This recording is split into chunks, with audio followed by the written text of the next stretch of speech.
Constable भर्ती के संदर्भ में आदरणीय कल्लूरी साहब भी हम सबके साथ हैं।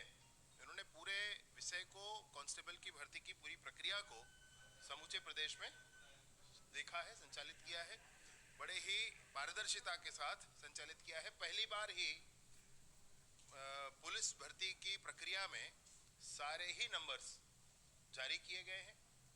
प्रत्येक जिले में, कल मैंने आपको जो दिखाया था, प्रत्येक जिले में आप कोई भी इस QR कोड को स्कैन करके पुलिस विभाग के इस पेज पर पहुंच जाएगा और इस पेज पर उसको सारे जिलों के लिंक हैं, उन जिलों की साइट्स पर जहां पर उनका रिजल्ट डिक्लेयर हुआ है वहां पर पहुंच जाएगा। वहां पर अपना नंबर और दूसरों का भी नंबर, पहले जो प्रक्रिया थी कि अपना नंबर देख सकते हैं, दूसरों का नहीं देख सकते हैं, तो अपने नंबर के साथ साथ सारे लोगों के नंबर जिनका सिलेक्शन हुआ है, फिजिकल में कितना मिला है, रिटर्न में कितना मिला है, बोनस मार्क्स कितने मिले हैं, वो सब मिल जाएगा। उसके बोनस मार्क्स किस आधार पर है, वो सारा चीज उसको मिल जाएगा। मेरिट लिस्ट बनी हुई है, वर्गवार बनी हुई है। एक जिले में ST, SC, OBC और अनारक्षित, अनरिजर्व्ड, ये चारों प्रकार के लिए है। उनके वेटिंग लिस्ट भी साथ में है। जो एक बात आ रही थी कि एक व्यक्ति का एक से अधिक जिलों में सिलेक्शन होता है, तो वो सिलेक्शन की प्रक्रिया ही है। इस बार जो चुनाव, ये इलेक्शन एग्जाम हुआ है, एक व्यक्ति अनेक स्थानों पर फिजिकल दिया है और फिर एक रिटर्न एग्जाम हुआ है। उस रिटर्न एग्जाम के मार्क्स सब जगह गए हैं। वो व्यक्ति उसका फिजिकल और रिटर्न मिलाकर हर एक जिले में उसका जोड़ करके निकाला गया है।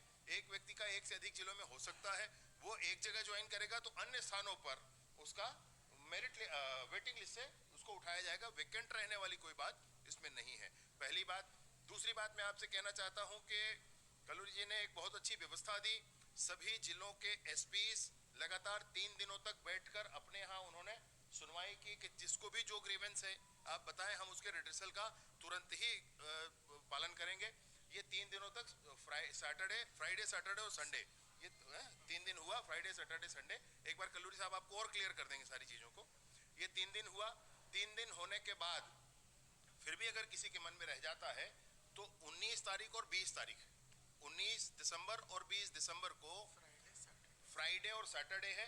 इन 2 दिनों में कल्लूरी जी स्वयं यहाँ पर बैठकर, चूंकि वो एडमिन के हेड हैं यहाँ PHQ में बैठकर अपने ऑफिस में अपने पूरे स्टाफ के साथ सबकी सुनवाई करेंगे। सुबह 11 बजे से शाम 5 बजे तक जिसको भी जो विषय होगा वो आकर के अपनी बात यहाँ रख सकते हैं और वो जब बात रखेंगे तो वो ओपनली रहेगा, सब उसको देख सुन सकते हैं, उसमें कहीं कोई संशय नहीं। ये 19 और 20 तारीख है। 21 तारीख को मैं भी बैठूंगा मेरे ही निवास पर, रायपुर में C3 ऐसा सरकारी निवास रहने के लिए मिला है, जो वहां पर सुबह 10 से लेकर शाम 6 बजे तक मैं भी बैठूंगा और जिसके मन में जो बात होगी वो आकर के ओपनली सबके बीच में ट्रांसपेरेंट रूप से बता दे। मुझे कहीं से किसी से कोई गुप्त बात कमरे में नहीं करनी, जिसका होगा सामने सब बात करके उसको हमको क्लियर करना है। मेरा इतना ही विनम्र निवेदन है। विभाग ने 6000 भर्तियां की हैं, बहुत मेहनत, बहुत परिश्रम इसके पीछे लगा है। हमारे छत्तीसगढ़ के युवाओं को नौकरी मिल रही है। इस बात के पीछे अनावश्यक कोई भी बात कर रहा है तो उसको स्पष्टता होनी चाहिए। बच्चों के, युवाओं के मन में अगर कहीं कोई विषय रह गया है तो अपने संस्थाओं के प्रति मन में विश्वास रखें।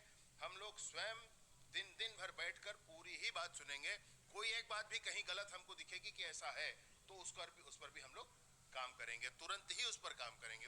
कल और परसों की कोई गुंजाइश उसमें नहीं होगी। इस पर मेरा निवेदन यही है कि 19 और 20 तारीख को PHQ में जिन युवाओं को ऐसा लगता है कि कुछ बच गया है, शेष रह गया है, डिस्ट्रिक्ट लेवल में सुनवाई के बाद यहाँ रह सकते हैं। 21 तारीख को मेरे निवास पर C3 सिविल लाइन रायपुर, इसमें सुबह 10 से लेकर शाम 6 बजे तक मैं भी और कल्लूरी साहब भी पूरी टीम के साथ हम लोग बैठेंगे और जब हम लोग बैठेंगे तो अन्य जिले वाले ऑनलाइन भी रहेंगे उस समय। ये सब कुछ करके सारे युवाओं के सामने इस चीज को स्पष्ट करना है। कहीं कोई मन में भ्रांति ना रखें, अपनी संस्थाओं के प्रति विश्वास रखें। इसी के लिए बहुत बहुत धन्यवाद आपका।